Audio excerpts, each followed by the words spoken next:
Johnny Carson wasn't just the king of late night. He was the gatekeeper of American entertainment. From 1962 until 1992, The Tonight Show starring Johnny Carson wasn't just a talk show. It was the golden stage every performer dreamed of stepping onto. A single appearance could catapult a comedian, actor, or writer into stardom overnight. But Carson's approval didn't come free. He demanded respect, loyalty, and professionalism. And if you ever crossed him, you could be erased, not just from The Tonight Show, but in some cases from Hollywood itself. In today's story, we're uncovering 8 guests Carson personally banned from his show. These weren't random names. They were actors, comics, and even longtime friends who made one mistake too many. From personal betrayals to drunken outbursts to bitter rivalries that spilled into public view, Carson's blacklist was long and merciless. Before we dive in, let me know in the comments which of these bans shocks you the most. And if you enjoyed digging into old Hollywood secrets, consider subscribing. That way you won't miss the stories the history books left behind. Let's get started. Our first banned guest wasn't just another entertainer. She was Johnny's hand-picked protege, comedian Joan Rivers. In the early 1980s, Joan was a regular on The Tonight Show, often serving as Carson's guest host when he was away. Carson adored her wit and timing. He even told America, "Joan Rivers will be the next big thing in late-night television," and he wasn't wrong. But in 1986, Joan made a career move that Carson took as the ultimate betrayal. Fox offered her a chance to host her own late-night program, The Late Show starring Joan Rivers. Instead of going to Carson first, she accepted in secret. When the news broke, Carson felt blindsided. He never spoke to her again. To make matters worse, Carson banned her from The Tonight Show permanently. For nearly 30 years, she was blacklisted, even after Carson retired. Joan Rivers' exile became one of the most infamous feuds in late-night history, a reminder that loyalty meant everything to Carson. And Joan wasn't the only one who crossed him personally. The next star didn't betray him with a career move. He did it face-to-face with fists practically clenched. The second name on the list is singer Wayne Newton, known as Mr. Las Vegas. But to Johnny Carson, Newton was no friend. The feud began when Carson repeatedly joked about Newton's masculinity and rumored personal life during monologues. Newton, a proud and fiery entertainer, didn't take it lightly. In fact, he once stormed into NBC's offices and confronted Carson directly, reportedly threatening him face-to-face. That was it. From then on, Newton was banned from The Tonight Show. The clash wasn't about a single incident, it was about dignity. Newton felt Carson mocked him in front of millions, and Carson wasn't about to mend fences. Their animosity became legendary, lasting well beyond Carson's tenure. If Newton's downfall came from confrontation, the next guest's ban came from a very different source. Humor that cut a little too close to home. Next up is actor and comedian Charles Grodin. Known for his dry, deadpan humor, Grodin had a style that could either charm or irritate, and with Carson, it eventually did the latter. Grodin often appeared on the show with a sarcastic, argumentative routine, intentionally sparring with Carson. At first, it worked. Audiences laughed at the mock hostility. But over time, Grodin's act crossed the line from playful to uncomfortable. Carson, who valued control and professionalism, grew tired of what felt like genuine disrespect. Eventually, Carson had enough and cut Grodin off from future appearances. While Grodin continued to find success in films like Midnight Run and Beethoven, his ban from Carson's couch showed that even clever comedy had limits with the king of late night. Some bans were about bruised egos. Others were about control. And the next one came from pure chaos, a guest who literally threw drinks on stage. Actress Shelley Winters, a 2-time Academy Award winner. Sometimes the ban wasn't about betrayal or rivalry. Sometimes it was about behavior, and she learned that the hard way. During one particularly infamous appearance, Winters showed up clearly intoxicated. As the interview spiraled, she grew louder, more unpredictable, and less coherent. Carson, a man who prized smooth, controlled television, was visibly annoyed. Then came the breaking point. Shelley splashed a glass of wine directly onto Carson's suit during the broadcast. For Carson, that was unforgivable. Winters was never invited back.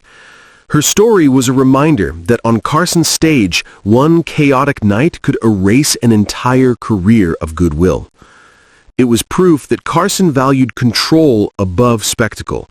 You could be funny, outrageous, even strange, but the second you turned his show into a circus, you were done. And sometimes you didn't even need to cause a scandal to vanish. Sometimes Carson just got tired of you. Impressionist Rich Little was once a staple of The Tonight Show. His celebrity impressions, from politicians to Hollywood icons, made him a crowd favorite. But Carson, despite his own early career as an impressionist, grew tired of Little's act. Some say Carson felt Little was recycling the same material. Others claim Carson didn't appreciate that Little often impersonated him on air, exaggerating his mannerisms for laughs. Whatever the reason, Carson eventually cut ties completely. Little later admitted that one day, the phone just stopped ringing. He went from regular guest to persona non grata, all because Carson had decided his act had run its course. There was no dramatic confrontation, no headline-making feud. Carson simply stopped booking him. Overnight, one of the most frequent guests in Tonight history was gone. It was a quieter kind of ban, the kind where the phone just stops ringing. For other guests, though, the end came much louder. In one case, slurred words broadcast live to millions. Not all bans were about comedians. Famed author Truman Capote was also blacklisted after several disastrous appearances. Capote was brilliant but unpredictable, especially when drinking. On air, he often rambled, made cutting remarks, and left Carson scrambling to keep the show on track. One night, his comments crossed into outright offensive territory. Carson, unwilling to risk more chaos, decided Capote was no longer welcome. It was a harsh blow for a man of Capote's stature, but on The Tonight Show, even literary icons weren't safe from Carson's blacklist. And Carson wasn't done yet. Some bans weren't about personal demons, they were about politics. Tom and Dick Smothers, the comedy duo behind the Smothers Brothers Comedy Hour, were known for pushing boundaries with satire and political commentary. Their rebellious spirit made them cultural icons in the 1960s. But Carson, who preferred his show to avoid overt political controversy, wasn't a fan of their defiant style. Tensions grew until the Smothers Brothers found themselves effectively banned from his stage. To Carson, their act was too divisive, too risky for his carefully balanced program. For the Smothers Brothers, it was proof that challenging authority, even in comedy, came with consequences. During one particularly loaded appearance, the brothers slipped in more political commentary than Carson had agreed to. He felt blindsided. The Tonight Show was his kingdom, and he alone decided the tone. After that, invitations dried up. The Smothers Brothers weren't officially banned with a public statement, but they might as well have been. They went from regulars to ghosts on Carson's stage. And that brings us to the final name on the list, a man whose entire style represented everything Carson hated. Morton Downey Jr., the brash talk show host known for his confrontational, shouting style. In the late 1980s, Downey was making waves with his outrageous, in-your-face television persona, but Carson despised it. Downey's style clashed with everything Carson's show represented: wit, timing, and class. After a heated appearance where Downey's antics disrupted the flow of the show, Carson made sure he would never return. Downey's loudmouth career fizzled quickly, but his ban from The Tonight Show symbolized something bigger: Carson wasn't just protecting his stage, he was protecting late-night television itself from what he saw as cheap spectacle. It was symbolic, really. Carson represented the old guard, a smooth, clever, controlled host. Downey embodied the coming era of confrontational television, and Johnny wanted no part of it. And there you have it, 8 guests who made the mistake of crossing Johnny Carson.